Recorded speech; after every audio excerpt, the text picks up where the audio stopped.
Inutos ni Pangulong Duterte sa Makati Police na sibakin sa pwesto ang pulis na inireklamo ng pangungutong umano sa mga turista. Ayon sa Pangulo ay pinagsisikapan niyang palakasin ang ugnayan ng Pilipinas sa ibang bansa, kaya hindi raw matatanggap na sisirain lang ito ng mga tiwaling pulis.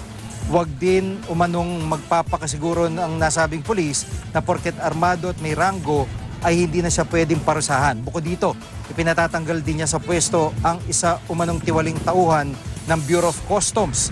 Dati nang sinabi ng Pangulo na ayaw niya sa mga korap sa gobyerno at PNP.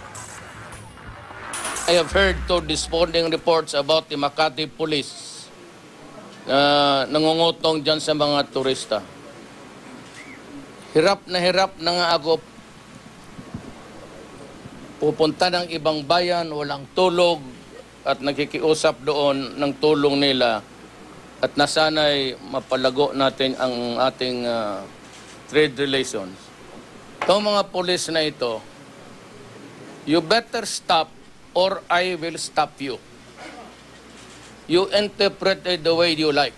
Pati yung sa customs, there was the story about the Deputy for Intelligence. I've yet to talk to Colonel Faildon, but I have instructed my aide to relay.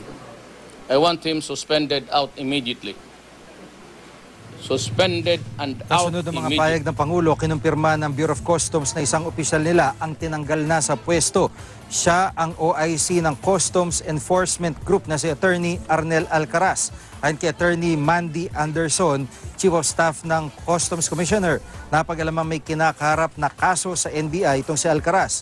Meron daw kinalaman sa extortion ang kaso. Ayon naman sa staff ni Alcaraz, magpapaunlak ng panayam bukas ang natanggal na opisyal.